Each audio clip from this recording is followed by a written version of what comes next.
자유의지와 느닷없는 경험, 자유의지와 느닷없는 경험이라는 제목으로 하나님 말씀 증거하도록 하겠습니다. 예수님 십자가 지시는 장면인데 죄가 있기 때문이 아니라는 것입니다. 그 죽이려고 하는 제사장 무리들이 작정했습니다. 어떤 의도를 가지고 있었다라는 것입니다. 그래서 대부분의 일들은 저절로 이루어지는 게 아니라 이 세상을 살다 보면은 다 그 뒤에서 기획된 것이고 계획된 것이 많이 있다라는 것입니다. 그러니까 죽이는 게 목적이었습니다. 근데 굳이 빌라도에게 데려간 이유가 무엇입니까? 자기들에게는 사형 집행권이 없기 때문에 그러니까 죽이려고 데려간 거지 뭐 의논하려고 데려간 것이 절대로 아니라는 것입니다. 그러니까 빌라도가 묻지요. 왜 죽이려고 데리고 왔느냐? 이렇게 물어보니까 두 가지 거짓말을 합니다. 첫 번째는 세금 내지 말라 그랬다. 이렇게 거짓말하고, 두 번째는 자칭 왕이다 그랬다. 뭐 첫 번째는 명확히 알죠. 예수님 세금 낼까요 말까요 그랬더니 동전 갖고 와봐라. 이게 누구 화상이냐? 가이사입니다. 가이사의 것은 가이사에게, 하나님의 것은 하나님께. 그 세금 내지 말라 이런 말 없었죠. 이게 거짓말이고. 또 하나는 자칭 왕이다 그랬는데 자칭 왕이라고 그런 적이 없습니다. 지들이 왕이다 그런 거죠. 그죠? 반역으로 몰라고. 그래서 빌라도가 이거 확인해 보려고 하면 묻잖아요. 뭐라고 묻습니까? 내가 유대인의 왕이냐? 오늘 우리 성경에는 내 말이 옳도다 이렇게 되어 있지만 원문에는 이건 의역한 거예요. 내가 말했다예요. 그래서 뭐 예를 들어 NIV 같은 데도 보면 you have said it 이렇게 돼 있어요. 네가 말했다. 네가 말했다. 이건 뭐죠? 시인도 부인도 아니죠. 네가 왕이라 그러잖아. 뭐 그런 뜻이죠. 예. 내가 언제 그랬어? 자칭이라는 말은 절대 맞지 않는다는 것입니다. 그러니까 목적은 무엇입니까? 하여튼 죽이려는 게 목적이에요. 반역자를 몰아서 죽이려는 게 목적이었다라는 것입니다. 그래서 이 빌라도가 아무리 찾아봐도 죄가 없거든요. 그래서 4절을 보시면 4절 빌라도가 대제사장과 무리에게 이르되 내가 보니 이 사람에게 죄가 없도다 하니. 그럼 여러분 우리 이게 중요한 메시지가 이거예요. 봐가지고 죄가 없다 그러면 어떻게 하면 되죠? 무죄 그리고 풀어주면 끝나는 거 아닙니까? 그래서 오늘 중요한 게 자유의지인데 하나님께서 우리에게 자유의지를 주셨잖아요. 자유의지를 제일 잘 쓸 수 있는 게 바로 뭐냐 하면은 자유의지는 또 다른 말로 하면 선택과 결정이잖아요. 어떤 선택과 결정을 해야 되느냐?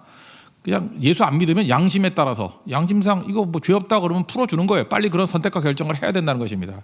그러면 열매를 거두고 우리는 또 말씀이 있잖아요. 말씀에 따라서 말씀에 합당하다 그러면 선택과 결정을 빨리빨리 하는 게 중요하다는 것입니다. 세상 사람들은 기준이 없죠. 기준이 뭐예요? 남의 시선이야, 남의 판단. 근데 사실은 남의 시선과 남의 판단이지만 실제로는 자기 이익이죠. 왜 남의 시선과 남의 판단을 따라갑니까? 그래야 내게 유익이 있을 것 같으니까. 그래서 자유의지를 주셨는데 내가 결정하고 내가 판단하지 아니하면, 내가 빨리 결정하고 선택하지 아니하면 빌라도 같이 된다는 것입니다. 오늘 중요한 메시지예요. 우리가 지금 빌라도 아닌 줄 알죠. 대부분의 사람들은 이 결정하는 거 되게 싫어합니다. 왜 싫어하느냐 하면은 괜히 결정하면은 어려움 당할까봐, 위험할까봐, 부담스러울까봐, 또는 뭐 어떤 사람도 귀찮다 그런 것도 있죠. 귀찮을까봐. 그래서 선택과 결정 안 내려요. 그래서 그냥 대세를 따르겠다, 남들 하는 대로. 꼭 그렇게 살아보십시오. 빌라도 꼴 되지. 지금 주님께서 우리에게 주신 귀중한 메시지, 빌라도가 멀리 있는 얘기가 아니라는 거예요. 우리에게 자유의지 주셨다. 선택하는 힘이다. 결정하는 힘이다. 그 말씀과 명확하다 그러면 빨리 선택해. 그런 얘기예요. 양심상 문제가 없다 그러면, 물론 양심도 병들 수 있어요. 그렇지만 건강한 양심을 얘기하는 거예요. 양심상 맞다 그러면은 빨리 결정해. 그게 주님의 메시지라는 것입니다. 유럽에서 가장 그 지성적인 민족 그룹은 독일이었죠. 독일에서 뭐 철학도 나오고 음악도 나오고 뭐 온갖 거 다 나왔잖아요. 독일. 그런데 1차 대전, 2차 대전을 통해 가지고 세계대전 일으킨 게 독일이었다고요. 그러니까 사람들이 이해를 못했다고요. 저렇게 지성적인 백성들이 왜 적고로 나가나? 이유는 뭐냐? 선택을 포기했기 때문에 그래요. 그 유명한 책 있잖아요. 에릭 프롬, 자유로부터의 도피. 그들이 왜 그 꼴 됐냐 하면은 이 자유로운 거, 이게 힘들더라는 거예요. 귀찮더라는 거예요. 그래서 자유를 포기했다라는 거예요. 그러니까 히틀러 네가 마음대로 해.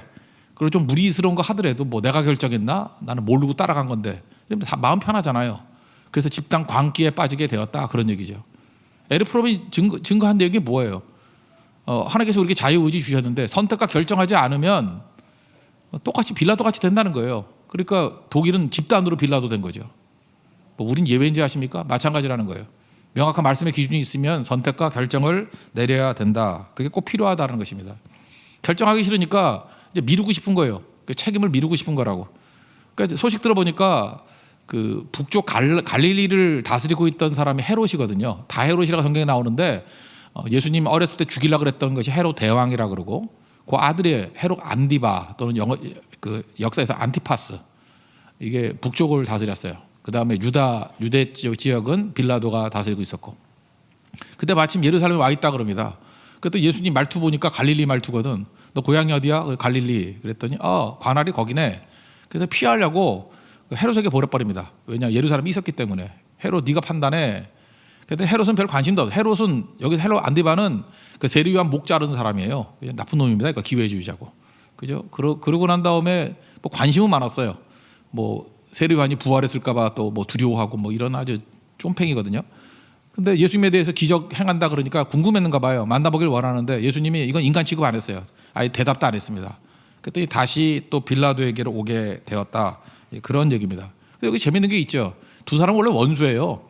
원래 헤롯 대왕은 전체를 다 다스렸는데 그 황제가 그 아들놈들이 똑똑지 못하니까 북쪽은 안디바가 네가 다스리고 남쪽은 빌라도 직접 총독을 보냈거든요. 그러니까 서로 관계가 안 좋다고요. 그런데 자기 이익 챙기는 거에 있어서는 둘이 원수가 친구 됐다, 그런 얘기가 나오죠. 12절을 보십시오. 헤롯과 빌라도가 전에는 원수였으나 당일에 서로 친구가 되니라. 왜 이런 일이 벌어지죠? 자기 이익이 기준이기 때문에. 지금도 마찬가지입니다. 어떤 하나님 말씀의 기준이 아니라 자기 이익대로 사는 사람이 되게 친하게 지내고 보이죠. 시간 지나 보십시오. 곧 원수 됩니다. 배신이란 건 뭔지 알아요? 자기 이익 따라가는 사람들입니다. 배신하고 배신 당하는 거예요. 하나님 말씀이 중심인 사람들은 뭐 그럴 리가 없겠죠. 뭐 넘어간다 할지라도 뭐 상처 입을 것도 없고 하나님 말씀에 자기만 가면 되는 거니까 문제가 없다라는 것입니다. 또 한 번의 꼼수를 펴요. 뭐냐면 당시에 그 유월절 같은 명절에는 한 명씩 풀어주는 게 있었거든요. 사면령이 있었어요. 밀란과 강도지됐던 나쁜 놈이 있었다가 바라바라고, 아주 유명한 나쁜 놈이라고요. 둘 중에 하나 풀어줘. 그러면 빌라도는 생각이 당연히 바라바를 죽이자 이렇게 말할 줄 알았다고요. 그랬더니 뭐라고 얘기해요? 예수를 죽이자. 예수를 십자가에 못 박아라, 못 박아라. 그래서 마지못해 가지고 예수님 십자가에 다는 것을 용인했다.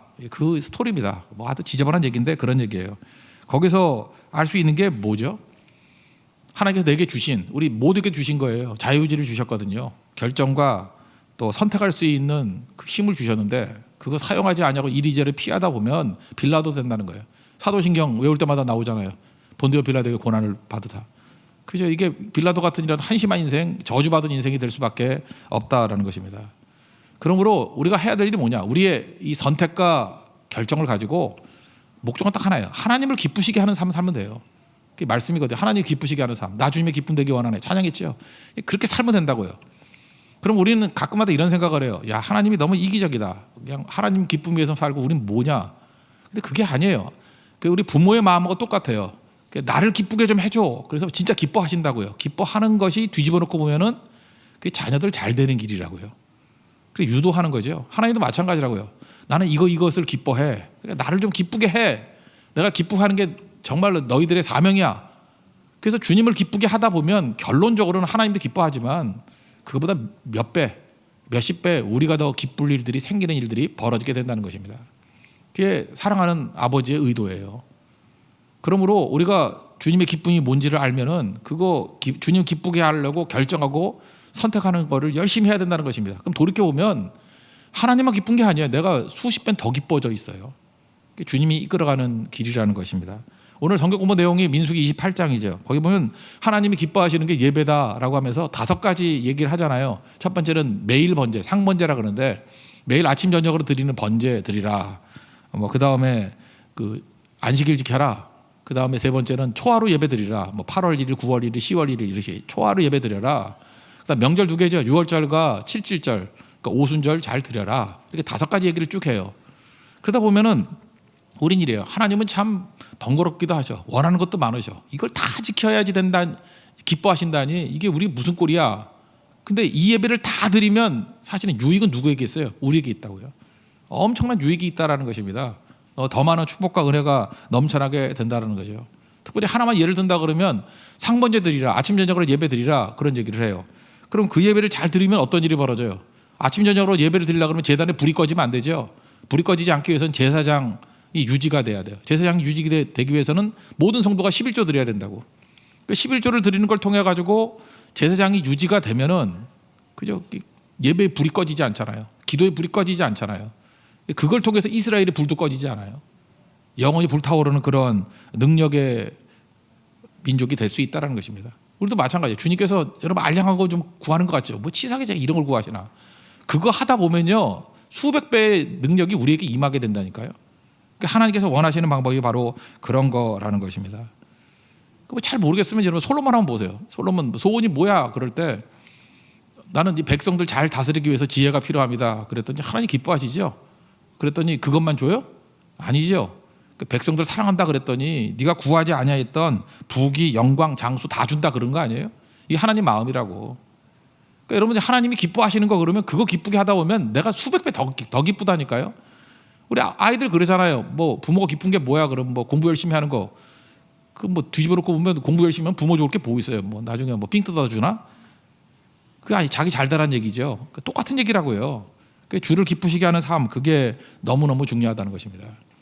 세계 3대 테너라 그러면은 그 뚱뚱하신 분 파바로티 있고 또 누구 있죠? 플라시보 도밍고, 그죠? 날씬하고 또 이렇게 테너 있잖아요, 그죠? 또 하나가 호세 카레라스라고 있습니다. 세 번째 사람 얘기해 줄게요. 호세 카레라스. 이 사람이 어렸을 때부터 예수를 믿긴 믿었는데 이렇게 뭐 예배 드릴 때마다 하나님 음성이 주님을 기쁘시게 하라, 주님을 기쁘시게 하라, 뭐 이런 음성이 들렸대요. 그런데 바쁘잖아요, 유명해지니까. 그래서 바쁘니까 주님을 기쁘시게 하기보다는 자기를 기쁘게 할 일이 더 많았는가 봐요. 그리고 어영부영 가다가 41살은 젊으면 젊을 수 있고 뭐 나이 들면 들 수 있죠. 그때 몸에 이상이 있었어요, 그죠? 그래서 자꾸만 이렇게 뭐 손톱도 이렇게 빠지고 머리카락 빠지고, 그래서 병원에 가봤더니 백혈병이에요. 혈액암이죠, 백혈병에 걸렸다고. 그래서 그때가 이제 라보엠이라는 거 이제 연습할 때였는데 뭐 중요할 때였어요. 팍 쓰러져 버린 거죠. 그때 하나님 내가 41살인데 이게 뭡니까? 그때 그 말씀이 생각나더라는 거예요. 하나님 기쁘게 하라고. 그래서 이사야 38장에 보면 히스기야기도 나오죠.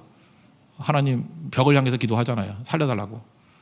그랬더니 하나님의 응답이 있었대요. 내 기도를 들었고 눈물을 봤다. 그리고 하여튼 살게 됐어요. 살게 되고 난 다음에 이 사람이 변화가 됐는데 두 가지 변화예요. 첫째, 하나님을 기쁘게 하는 인생을 살겠다. 이거 명확히 깨달은 거예요. 또 하나가 이웃을 기쁘게 하는 삶을 살겠다. 하나님이 기뻐하는 게 뭐예요? 또 다른 사람들을 살려내는 거잖아요. 그다음부터 이 사람의 노래가 달라져서 그다음부터 3대 테너에 들어간다 그랬어요. 그 전까지는 뭐 그 정도까지는 아니었는데. 그리고 스페인 사람인데 스페인에 있는 거의 반 이상의 병원을 이 사람이 다 지은 거래요. 백혈병 전문 병원. 그리고 그것뿐만 아니라 뭐 다른 나라들도 여러 군데 병원 짓고 그랬더라고요. 잘 보세요. 이 사람이 딱 하나 깨달은 거죠. 나를 위해 살 때는 별거 아니었다고요. 근데 주님을 기쁘시게 한다. 그거 깨닫기 위해서 하나님께서 어떻게 잠깐 어려움을 준 것도 있죠. 그 위에 인생이 바뀌고 난 다음에 그 이전과 이후를 따진다 그러면 100배 이상 차이 날걸요. 이게 하나님이 이끄시는 길이라고요. 주를 기쁘시게 하는 인생. 그게 너무너무 중요하다는 것입니다.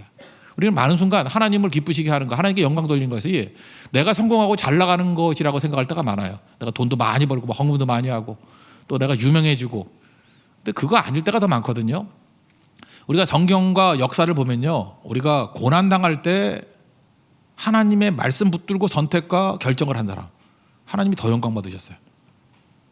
심지어 억울할 때, 억울한 일 당했을 때 그때에 내가 말씀 붙들면요, 하나님께 더 큰 영광이 됐다고. 그래서 여러분들 지금 고난이 있습니까? 하나님 영광 돌릴 때예요. 억울한 일 당했습니까? 하나님이 영광 돌릴 때 오히려 잘 나갈 때보다 훨씬 낫습니다. 그 예를 하나 들어본다 그러면 1999년 4월이에요. 4월. 내가 날짜다 20일. 왜냐하면 그날이 히틀러 생일이거든요. 하여튼 4월 달에 나쁜 놈들은 다 태어났어. 4월 15일 김일성 태어나고. 하여튼 간에 4월 20일이 히틀러 생일이거든요. 죄송합니다. 뭐 4월 달에 태어나신 분들 나쁜 놈이라고 해서 죄송한데 아님을 증명하십시오. 하여튼 간에 그렇다고요. 예. 콜로라도 덴버에 그 뭐 기억나시는지 모르겠어요. 21년 전 얘기니까. 콜로라도 덴버에서 리틀턴이라는 데서 총기 사고가 있었다. 고등학교에서. 그 미친놈 두 놈이 나타나가지고 그 히틀러 생일 기념이라고 사람 쏴 죽이기 시작했는데 선생님 2명 포함 13명 죽였어요. 근데 얘네들이 뭐냐 하면 이름도 얘기해 줄까요? 해리스하고 클리볼드라는 애들인데 2명. 이게 불량배인데 총기 들고 와가지고 다 모아놓고 자기 친구들이고 선생님이고 하니까 한 사람이 묻는 거예요. 하나님을 믿느냐? 그래서 안 믿어. 그러면 살려주고. 대부분이 안 믿는다 그랬으니까 다 살았지. 그죠? 그다음 믿는다 그럴 때 뭐 쏘고, 뭐 기분 나쁜 놈 쏘고, 뭐 자기가 사이 안 좋았던 애들. 근데 그 중에 한 사람이 이제 유명한 애가 있다고요. 17살 난 여자인데 캐시 버넬이라고. 캐시 버넬. 그랬더니 하나님 믿느냐? 그랬더니 하나님 믿는다고. 너도 믿어야 된다고. 말씀대로 따르라고. 그랬더니 이놈들이 화가 버럭 나가지고 총 앞에서 두려워하지 않으니까 네가 좋아하는 하나님 앞으로 가. 그러고 쏴주겠다고요. 캐시 버넬. 그래서 99년 아니에요. 그래서 많은 사람들이 그런 얘기를 해요. 20세기 마지막 순교자가 캐시 버넬이라고. 99년이니까 20세기 마지막 순교자 그런 별명이 있어요. 근데 그 이후에 어떤 일이 벌어졌냐? 그 미국에요 10대들 부흥 잘 안 일어났는데 10대 엄청난 부흥이 일어났어요. 왜냐하면 그 모습을 바라봤던 살아있던 애들이 충격받은 거예요. 자기가 부끄럽기 시작하고 저기 믿음의 모습이에요. 그리고 그 순간에 그 총 쏘는 애들이 부들부들 떨더래요. 총 쏘면서도 두려워하더래요. 뭐 그런 소리 있어요. 그 총 쏘는 한 녀석은 나중에 보니까 그 오줌까지 지렸다고. 얼마나 두려웠으면. 부들부들 떨면서 그때 하나님의 영광이 임하고 하여튼 분위기가 심상치가 않았대요. 그 살아남은 애들 중에서 애들이 우리 부끄럽다 이렇게 살면 안 되겠다 그래서 미국엔 또 공립학교에서는 그 기도 못하게 하거든요. 그러니까 자기들이 자발적으로 암호를 얘기를 했어요. 그래서 see you at the pole 국기계양대 앞에서 만나자 이 약속이에요. 그래서 점심시간 때 끝날 때마다 see you at the pole 국기계양대 앞에서 만나자. 거기 모여가지고 애들이 기도하고 그게 막 퍼져나가기 시작해가지고 이 99년대 엄청난 이 젊은이 부흥이 막 일어나기 시작했습니다. 잘 보세요. 이거 목사님이 한 거 아니에요. 어떤 사람이 했어요. 억울한 일, 고난. 그때 캐시 버넬 이거 하나님 믿느냐 믿습니다. 근데 이 아이가요. 뭐 이렇게 모태 신앙이고 어렸을 때부터 자유됐던 애 같으면 말도 안 하겠는데 이 불량배 얘네들하고 어떤 같은 서클이 있었던 불량 서클에 있었던 애래요. 얘도 캐시 버넬도 얘도 약간 막 가는 여자애였어요. 그죠? 근데 그 전해에 어쩌다가 교회 수련회를 따라갔대요. 수련회 따라가서 진짜 은혜 받고 뒤집힌 거예요. 거듭나게 된 거예요. 믿어도 초신자예요. 초신자. 믿자마자 순교하죠. 여러분 순교를 못하는 이유가 뭐죠? 너무 오래 믿어서 그렇죠. 믿자마자 잘 보세요. 제가 볼 때 20세기 마지막 지으면서 여러분 지금도 많이 들었을 거예요. 그죠? 이 캐시 버넬 이 국기계양대 기도회 미국의 최근에 일어났던 젊은이 운동 가운데 이게 가장 큰 운동이었어요. 기도 운동. 초신자였어요. 원래 불량배였던 애예요. 제가 억울하고 고난 가운데 있을 때 믿음 선택하고 그죠? 믿음 결정했어요. 그때 하나님께서 놀라운 일들을 벌이시잖아요. 빌라도 같이 이루지 않았다고.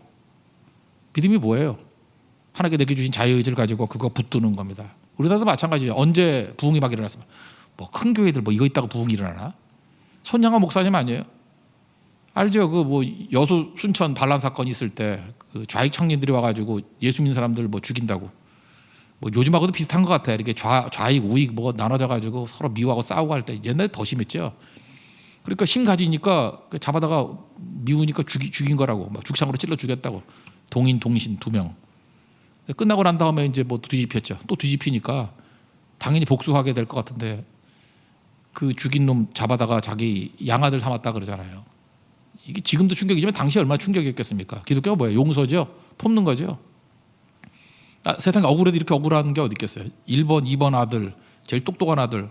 그중에 첫 번째 아들은 미국 유학 준비했던 아들. 똑똑했겠죠.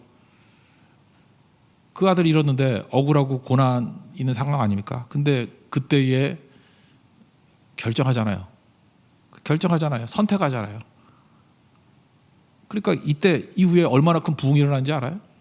제가 볼 때 애양원이는 뭐 그쪽 여수 뭐 순천 그쪽 보면 손양아 목사님 영향 없는 데가 없는 것 같아요. 막 가는 곳마다 아직까지도. 그러니까 믿음의 결정, 특별히 억울할 때 믿음의 결정 내리는 거, 그때 크나큰 부흥이 일어나게 된다라는 것입니다. 스테반도 마찬가지죠. 돌멩이 맞아 죽을 때 얼마나 억울해요. 그때 뭐라 그래요? 2가지 기도하잖아요. 내 영혼 받아달라. 첫 번째. 2번째, 이 죄를 저들에게 돌리지 말라. 누가 들었어요? 사울이 들었잖아요. 사도 바울이 된 거, 다메섹 도상에서 예수님 만난 것도 있지만 이때 사건을 기록한다고요. 그때 옆에 사울이 있었다고. 충격받은 거죠. 그 배경도 있는 거예요. 스데반의 배경도. 그래서 어떤 사람은 그런 얘기를 해요. 스데반의 설교 굉장히 길잖아요. 긴 설교가 있는데 그 사도행전 7장의 설교 내용 그대로 살았던 게 사도 바울이라고. 잘 보면은. 그러니까 바울이 바울 될 수 있었던 거. 사실은 스데반의 마지막 사역 감당한 거다. 이렇게 말할 수도 있다라고 얘기를 합니다. 우리도 이게 꼭 필요하다는 거예요. 여러분 하나님께서 우리에게 자유의지 주셨습니다. 미루지 마십시오. 난 대충 믿겠어. 그거 아닙니다. 말씀이 명확하다 그러면은 선택하십시오. 결정하십시오. 명확한 건 뭐예요? 여러분들 기도에 불 붙기를 원하시는 거예요. 예배에 불 붙기를 원하시는 거예요. 결정하십시오. 그러면 산다는 거예요. 불 붙이는 거 너무너무 중요해요. 아까 불 얘기를 했지만 불이 한번 꺼지면 다시 붙이기 너무 힘들어요. 지금 뭐 코로나 바이러스 뭐 이래가지고 예배 뭐 온라인 예배 드린다 이러면서 잠깐만 떠나갔던 사람들 있죠. 묘하죠. 예배 불이 한번 꺼졌어. 다시 예배 나오기 쉬워요? 엄청 어려워요. 그거 잊지 말라고요. 불 꺼진 사람 그건 반은 죽은 거예요. 불 붙여야 돼요. 다시 예배 불. 기도도 마찬가지예요. 제가 우리 교회도 개척하고 난 다음에 한 1년 정도 금요 철야 안 했다고. 저 평생 철야기도 했던 사람인데 최초 한 2개월 정말 힘들었어요. 왜 이렇게 기도가 안 되는지. 기도가 안 돼요. 금요 철야도 안 하다가 하니까 기도가 안 돼. 막 막히고 한참 기도한 것 같은데 시계 보면 9분 지났고. 진짜 그래요. 기도에 불이 없기 때문에. 근데 요즘에 금요 철야 어때요? 요즘에 코로나 바이러스 때문에 2시간밖에 안 하지만 뭐 많은 사람들이 그래요. 벌써 끝났냐? 그게 왜 그래요? 기도에 불이 있기 때문에 그래요. 불이 있기 때문에. 또 하나 걱정되는 게 이거예요. 우리가 그 선교 열심히 다녔잖아요. 근데 이게 뭐 1년이 될지 1년 반이 될지 모르지만 선교지 못 간 지 벌써 6개월 됐잖아요. 그죠? 이제 막히게 되는 것이 만약에 오래 지속된다 그러면 이제 선교 가느라고 시간 내고 물질 내고 했던 것들이 이제 다른 걸로 채워지기 시작한다고. 이제 이러다가 1년 반 있다가 다시 선교 갈 상황이 되고 2년 있다가 선교 갈 상황이 된다 그러면 쉽지 않을 거라고. 왜냐? 선교의 불이 꺼진 거거든. 지금 기도는 하고 있지만. 그래서 그때 초창기 때는요. 엄청난 피 흘리는 희생이 있어야 돼. 다시 불을 붙이려고 그러면. 그 쉬운 거 아니에요. 그래서 디모데전서 1장에 보니까 사도 바울이 뭐래요? 디모데 앉혀놓고 난 다음에 내가 너 안수함으로 네 속에 있는 불 붙기를 원한다고. 그래서 불이 붙어야 돼. 오늘 여러분들 예배가 딴 건지 아십니까? 불 꺼진 사람들 어떻게든 불 붙여서 가야 돼요. 기도에 불을 붙여 가야 돼요. 예배에 불을 붙여 가야 되고 성령이 불을 붙여 가야 돼요. 불 없으면 죽은 거예요. 불 붙여 가야 또 다른 거 살릴 수 있죠. 그리고 일주일을 버틸 수 있죠. 이 불길이 타오르는 우리 하나님의 거룩한 종 되기를 바랍니다. 그래서 여러분들 하나님께 자유의지 주셨습니다. 이걸 어디에만 써야 되느냐? 말씀대로 순종할 때 써야 되고 결정할 때 써야 되고 선택할 때 써야 된다는 거예요. 그럼 살아납니다. 근데 한 번 피하고 두 번 피하면 빌라도 되고 히틀러 치하에 독일 됩니다. 망합니다. 다 깨져버립니다. 선택 미룬다고 중간 가는 거 아니에요. 망하는 거예요. 지옥 백성 되는 겁니다. 자유의지 잘 이용해서 말씀 선택하고 결정할 수 있는 하나님 종 되기를 바랍니다. 또 한 가지 요거 비슷한데 좀 다른 예가 하나 나와요. 그게 바로 뭐냐 하면 믿음과 느닷없는 경험이라고 제가 얘기했는데 느닷없는 경험이 있다고. 크게 보면 이것도 은혜인데 예수님이 채찍에 맞았습니다. 뭐 죽어라 패니까 그 십자가가 그 무겁잖아요. 그거 뭐 그래도 뭐 한 10몇 킬로는 가지 않겠어요? 아무리 가벼워 한 20킬로 안 가겠어요? 그러니까 그 끌고 올라가는데 무리죠. 언덕으로 올라가야 되니까. 그러니까 예수님이 자꾸 쓰러지고 하니까 그 로마에는 부여권이 있었어요. 부여권. 그래서 오리까지를 이렇게 들고 가라 해도 부여권. 아무나 붙잡아 놓고 일하라 그러면 일해야 돼요. 그래서 예수님 그러잖아요. 오리를 가자 그러면 이게 로마 부여권이거든요. 심리 가지고 억울해 하지 말고 좀 더 가져라. 뭐 그런 얘기잖아요. 거기서 나온 거라고. 그래서 구경꾼 중에 그 구레네 출신의 시몬이라는 사람을 잡아다가 네가 대신 십자가 지고 가 그랬다고요. 근데 구레네 시몬은 구레는 어디냐면 북아프리카 리비아라고 있죠. 리비아에 있는 거기 있는 동네 이름이에요. 구레네 사람. 그러니까 꽤 멀리서도 본 거죠. 유월절 예배 드리려고. 그러니까 이 사람은 어떤 느낌이 들겠어요? 황당하죠. 아니 예루살렘 왔다가 이게 뭔 짓이야 내가. 그리고 수치스럽죠. 이 십자가 진다는 거 수치인데 이걸 내가 왜 줘? 억울하죠. 이게 뭔 꼴이야? 느닷없죠. 봉변이죠. 우리 한국식 표현 재수 없죠. 그 재수 없게 걸린 거 아니에요. 그죠? 그 재수 없는 모습을 한번 봅시다. 26절 읽겠습니다. 시작. 그들이 예수를 끌고 갈 때 시몬이라는 구레네 사람이 시골에서 오는 것을 붙들어 그에게 십자가를 지어 예수를 따르게 하더라. 이 땅을 살아가면서 아까 같이 자유의지를 가지고 내가 선택하고 내가 결정할 수도 있지만 어떤 때는 느닷없이 이렇게 봉변같이 예수님 십자가를 져야 될 상황이 올 때도 있다라는 것입니다. 근데 이게 은혜라는 거예요. 그때에 뭐 알던 모르던 십자가 잘 지라는 얘기예요. 왜냐? 먼저 십자가 지고 난 다음에 나중에 이해하게 되었다는 것입니다. 그래서 얼떨결에 지는 십자가도 이거 은혜예요. 이것도 의미가 있다라는 거예요. 오늘 이 구레네 시몬 집안 얘기가 성경을 보면 두 군데 나와요. 하나가 마가복음 15장 21절에 보면은 두 아들 이름이 나와요. 마침 알렉산더와 루포의 아버지인 구레네 사람 시몬이 시골로부터 와서 뭐 이런 게 나와요. 그러니까 알렉산더 루포라는 두 아들이 있었구나 이걸 알게 되고, 그 다음에 로마서 사도 바울의 로마서 16장 13절에 보면 이 집안 배경이 다 나와. 그 중에 알렉산더 말고 두 번째 아들 루포가 사역자가 됐는가 봐요. 주 안에서 택하심을 입은 루포가 누구예요? 구레네 시몬의 아들이에요. 아들이 사역자가 됐어. 목사가 됐는가 봐. 아주 잘 쓰임 받았는가 봐. 그리고 그의 어머니에게 문안하라. 그의 어머니가 누구예요? 아내. 아내가 얼마나 예수를 잘 믿었는지 그의 어머니는 곧 내 어머니니라. 사도 바울이 내 영적인 어머니야 라고 말할 정도로 믿음이 좋은 집안이 되었다고요. 이 계기가 뭐예요? 얼떨결에 예수님 십자가 지다가 이런 일이 벌어지게 됐다는 거예요. 여러분 이 땅을 살면서도 그래요. 하나님 내가 뭘 잘못했다고 얼떨결에 이런 일이 내게 일어나요? 이게 뭔 일이야? 뭔 짓이야? 그렇지 않다니까. 설명 못해요. 처음에는 설명이 안 돼요. 이해 납득 공감이 안 된다고. 그렇지만 열심히 지고 가십시오. 얼떨결에 오더라도. 여러분 얼떨결에 뭐 왔더니 뭐 이게 사명을 주고 얼떨결에 왔더니 뭐 선교 가자 그러고 그러니까 대부분이 초창기 때 얼떨결에 가는 사람 많아요. 그러면 이게 뭐예요? 그러면 설명해 주세요. 너 구레네 시몬이야. 그러면 끝이에요. 그죠? 구레네 시몬이야. 그럼 그때부터 능력이 임하는 거죠. 찬송가 339장 2절 보니까 내 몫에 태인 십자가 늘 지고 가리라. 하나님께서 내가 원하지도 않고 뭐 뜻하지도 않은 십자가 지게 만드는 건 그건 나쁜 거 아니거든요. 사실은 주님께서 내 자유의지가 없을 때 그냥 은혜로 주신 거예요. 내 인생에도 보니까 은혜로 주신 그 부분이 엄청나게 많아요. 그거 잘 지고 가면 그게 축복이 될 수도 있다는 것입니다. 여러분 선과 악이 뭐냐 이렇게 굳이 따지나 그러면 악은요 깨닫지 못하는 게 악이에요. 그 악한 자에게 주는 최고의 저주가 뭐냐? 깨닫지 못하는 거예요. 한번 생각해 보세요. 그 강도가 강도짓을 해요. 강도짓을 왜 할까요? 그게 이익이 된다고 생각하니까 강도짓을 하는 거 아니에요. 그러니까 깨닫지 못하는 거죠. 자기 가치가 만약 강도짓에서 1,000만 원을 강도짓 했어. 그러면 여러분 한번 생각해 보세요. 한 사람의 가치가 1,000만 원보다 작아요? 아무리 나쁜 강도를 할지라도 내가 볼 때 1,000만 원보다는 더 클 것 같은데. 근데 그 강도놈은요 자기가 1,000만 원보다 훨씬 큰 존재라는 걸 몰라. 그러니까 1,000만 원 훔친다고 강도짓을 하고 있는 거지. 그러니까 자기 가치를 모르는 거죠. 이게 오늘도 누가복음 23장 34절에 보니까 그 십자가 그 못 박는 사람들 향해서 예수님이 이렇게 얘기해요. 자기들이 하는 것을 알지 못합니다. 꼭 그거예요. 강도하고 똑같은 거예요. 자기가 하는 짓을 알지 못합니다. 그러니까 악한 자에게 임하는 저주가 뭐예요? 깨닫지 못하는 거라고. 깨달으면 그렇게 안 하겠죠. 그럼 깨달으면 의는 뭐예요? 선은 뭐예요? 깨닫는 거예요. 하나님께서 우리에게 깨달음을 주신 거예요. 깨달음은 뭐죠? 나의 실체를 아는 거예요. 내가 누구예요? 예수님이 사랑하시는 나, 주 안에 있는 나죠. 주 안에 있는 나. 그죠? 죄로부터 씻김 받고 구원받은 나, 하나님의 자녀가 된 나. 그걸 깨닫는다 그러면 소위 말해서 뭐 원함 이런 게 없어요. 원함이 이미 다 이루었는데 뭘 더 원해? 그냥 하나님 사명대로 사는 거지. 그래서 예수 제대로 믿으면요.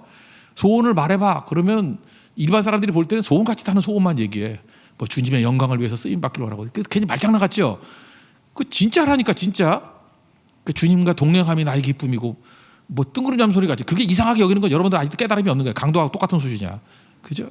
그게 왜 그렇게 되냐 하면은 이런 거 똑같은 거예요. 어떤 나무가 있어요. 나무가 있는데 씨가 있어. 씨가 자라고 싹이 나고 줄기가 자라고 잎사귀가 나고 꽃이 피고 열매를 거둬요. 이걸 발전이라 그래요? 아니에요. 잘 보세요. 씨도 나무예요. 그죠? 새싹도 나무예요. 줄기도 나무고 꽃도 나무고 열매도 나무고 다 나무죠. 나무는 그냥 나무예요. 뭐가 될라 그러는 거 아니에요. 그 나를 발견한 거죠. 주 안에 있는 나를 발견한 거죠. 주 안에 있는 나됨을 발견한 거. 내가 누구예요? 주님과 동행하는 하나님의 사람이고 하나님의 자녀고 구원받은 나예요. 이미 다 이루었어요. 뭘 더 이렇게 뭐 있어. 주님과 동행하면 되는 거지. 나를 통해서 하나님의 영광이 드러나면 되는 거지. 그래서 부활장인 고린도전서 15장 10절에 보니까 나의 나된 것은 하나님의 은혜로 된 것이니. 중요한 게 뭐예요? 나의 나됨. By the grace of God. 하나님의 은혜에 의해서 I am what I am. I am who I am. 내가 됐다고요. 나를 발견하게 되었다. 그러니까 예수님 안에서 나를 발견하게 되면 더 원함도 없어요. 그냥 나를 통해서 복이 흘러가고 은혜가 흘러가고 능력이 흘러가는 거죠. 그래서 참 묘한 게 뭐냐면요. 모든 영웅 이야기 있잖아요. 제 속에 영웅 이야기를 쭉 보면은 영웅 이야기 마지막이 뭐로 끝나요? 재밌잖아요. 공통점을 발견해서 모든 영웅 이야기의 마지막은 고향으로 돌아가는 거예요. 그 고향으로 돌아가는 게 뭐죠? 수구초심이기 때문에 그래요? 원숭이도 뭐 자기 태어난 거 쳐다본다고? 왜 수구초심이라는 단어가 나와요? 고향으로 돌아가는 이유가 뭐예요? 결국은 나됨 발견하는 게 영웅의 끝이라는 거예요. 나됨. 여러분들 그 영웅 이야기 그 귀찮게 그냥 넷플릭스 열심히 볼 거 없어요. 볼 것도 없어. 성경만 딱 보면 돼. 주 안에 있는 그게 나됨을 발견한 거예요. 나오잖아요. By the grace of God, I am what I am. 나의 나됨을 발견했다고. 영웅의 발견 그냥 한 절에서 끝나는 거예요. 하나님의 은혜 만나면 나 발견한 거라고. 뭐 되려고 발버둥 안 쳐요. 남에게 인정받을 발버둥 치지 않고 그냥 나로 살아요. 지금 내 상태가 씨면 씨로 살아요. 내 상태가 줄기면 줄기로 살아요. 지금 내 상태가 지금 꽃이면 꽃으로 살고 열매면 열매로 살고 그게 다 똑같은 나예요. 주님께서 주시는 대로 주시는 은혜대로 그게 성도의 삶입니다. 오늘 신앙인을 얘기를 하고 있어요. 하나님께서 우리에게 자유의지 주셨습니다. 뭘 해야 돼요? 선택과 결정해야 돼요. 아니면 빌라도 됩니다. 망합니다. 중립 없어요. 그리고 어떤 때는 진짜 은혜죠. 이거 느닷없는 경험을 하게 만들어요. 느닷없는 체험을 하게 만들어요. 그때 내 몫에 태인 십자가 잘 지고 가십시오. 그러면 이해 안 돼도 나중에 이해돼요. 그리고 이게 은혜였다라는 걸 깨닫게 된다는 것입니다. 오늘도 참된 믿음으로 승리하는 하나님의 종 되기를 축원합니다. 자리에서 일어나겠습니다. 370장 찬양하겠습니다. 주 안에 있는 나에게.